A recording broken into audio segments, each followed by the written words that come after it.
Hello বন্ধুরা, আবারও একটা নতুন ভিডিও নিয়ে তোমাদের মাঝে হাজির হয়ে গেলাম আমি পল্লবী।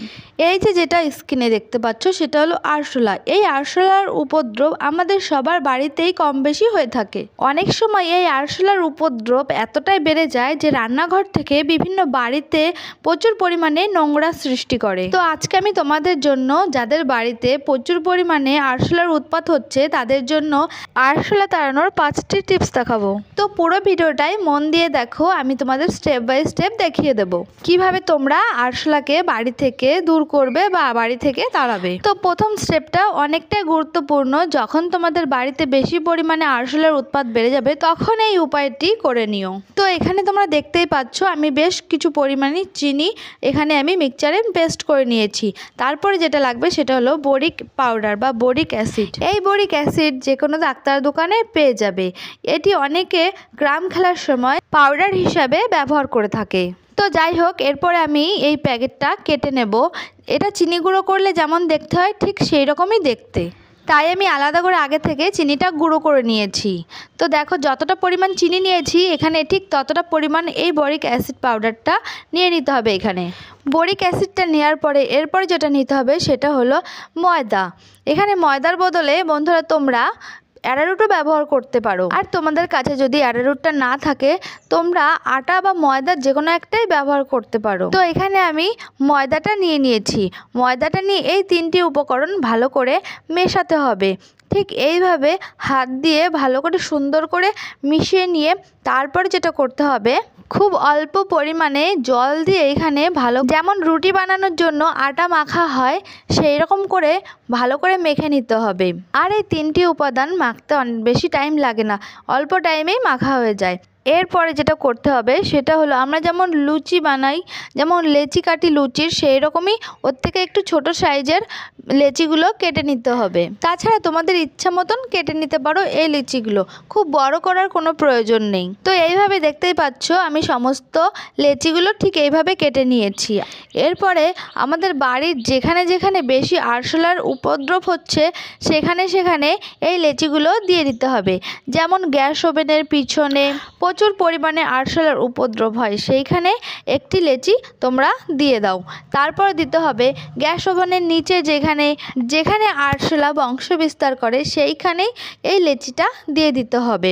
তারপরে দিতে হবে গ্যাসের সিলিন্ডারটা যেখানে রাখা হয় সেইখানেই এই একটা লেচি এভাবে দিয়ে দেবে। আর তারপরে দিয়ে দেবে যেখানে বেসিন, হাত মুখ ধোও সেইখানে একটা লেচি এভাবে ঠিক দিয়ে দেবে, যাতে আরশোলার উপদ্রব না হয়, আরশোলা থেকে খুব তাড়াতাড়ি তোমরা মুক্তি পাও। এরপরে একটা লেচি দিয়ে দেবে তোমাদের কিচেনে। বন্ধুরা, কিচেনে প্রচুর পরিমাণে আরশোলার উপদ্রব বেশি হয়, আর যেখানে যেখানে উৎপাত বেশি হয় বা যেখানে যেখানে আরশোলা বংশ বিস্তার করে সেখানে সেখানে এক একটা লেচি এভাবে তোমরা দিয়ে দেবে। যেমন ঘরের কোনায়, খাটের নিচে, আরও নানান জায়গায় এভাবে লেচিগুলো দিয়ে দেবে, তাহলেই আরশোলা বিদায় হয়ে যাবে। এরপরে দেখাবো দ্বিতীয় পদ্ধতি। অনেকের বাড়িতেই বেকিং পাউডার বা বেকিং সোডা থেকে থাকে।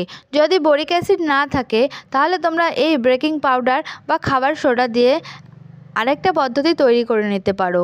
এখানে নিয়ে নেবো আমি 1 চামচের মতন বেকিং পাউডার, আর আমি চিনি গুঁড়ো করে আগেই রেখেছিলাম সেই চিনির 1 চামচ এভাবে নিয়ে নেব। যতটা বেকিং পাউডার নেব ঠিক ততটাই এখানে চিনির গুঁড়োটা নিয়ে নেব। তারপর ভালো করে দুটোকে মিলিয়ে নিয়ে তারপর একটা নুনদানির মধ্যে এভাবে ভরে নেব। এইভাবে নুনদানিটা যেখানে যেখানে আরশোলার উপদ্রব বেশি সেখানে সেখানে এভাবে নুনের মতন ছড়িয়ে দিতে হবে। যেখানে যেখানে আরশোলার উপদ্রব বেশি বা যেখানে যেখানে আরশোলা বংশবিস্তার করে বা যেখানে যেখানে আরশোলা হেঁটে চলে বেড়ায় সেইখানে সেইখানে এই রকমভাবে নুনের মতন ছড়িয়ে দিতে হবে এই উপায়টি। তাহলে তোমাদের আরশোলা বাড়ির থেকে খুব তাড়াতাড়ি চলে যাবে। এরপর তোমাদের সঙ্গে শেয়ার করব তৃতীয় স্টেপ। তো তৃতীয় স্টেপের জন্য যেটা লাগে সেটা হলো তেজপাতা।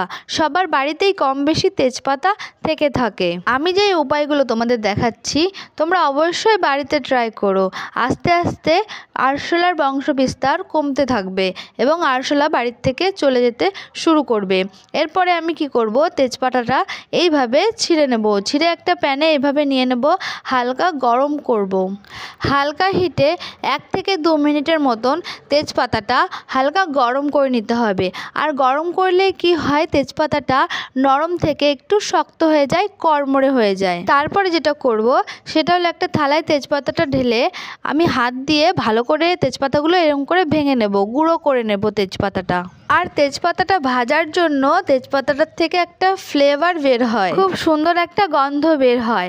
আর ওই গন্ধটা আরশোলারা সহ্য করতে পারে না। যেখানে যেখানে আরশোলার উপদ্রব বেশি সেখানে সেখানে এই তেজপাতা গুঁড়ো ছড়িয়ে দাও। এরপর দেখাবো চতুর্থ স্টেপ।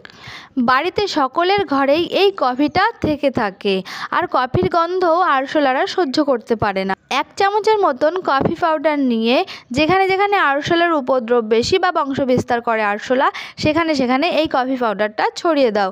তাহলে আরশোলা চিরতরে চলে যাবে আর ফিরে আসবে না। এরপরে 5 নম্বর পদ্ধতি শেয়ার করতে চলেছি। এইখানে নিয়ে নিয়েছি কর্পূর। কর্পূর তোমাদের বাড়িতে যদি না থাকে, যে কোনো মুদিখানা দোকানে কর্পূরটা পেয়ে যাবে। আর এই কর্পূর অনেক পুজো কাজে আমাদের লেগে থাকে, কিন্তু তার সাথে সাথে আরশোলা দূর করতেও খুবই সাহায্য করে এই কর্পূর। যেখানে যেখানে আরশোলার উপদ্রব বেশি সেখানে সেখানে এই একটা কর্পূর রেখে দাও, তাহলে আরশোলা চিরতরে চলে যাবে। তোমাদের সঙ্গে যে 5টা পদ্ধতি শেয়ার করলাম, যে কোনো একটা পদ্ধতি ব্যবহার করে দেখতে পারো, চিরতরে আরশোলা মুক্তি পাবে তোমাদের বাড়ি থেকে। তো এই ছিল আজকের ভিডিওটা ভালো লাগলে প্লিজ লাইক করো। আর যারা ফেসবুক থেকে দেখছো তারা প্লিজ একটা লাইক আর একটা ফলো করে দিও। আর আমার এই ভিডিওটা যারা ইউটিউব থেকে দেখছো তারা প্লিজ একটি লাইক আর একটা সাবস্ক্রাইব করে দিও। এই ভিডিওটা পুরোটা দেখার জন্য সকল বন্ধুদের এবং সকল ভাই বোনদের জানাই অসংখ্য ধন্যবাদ। তো এখানেই বিদায় নিলাম, ফিরে আসছি নতুন নতুন ভিডিও নিয়ে। সকলে সুস্থ থেকো, ভালো থেকো আর আমাকে অনেক অনেক সাপোর্ট করতে থাকো।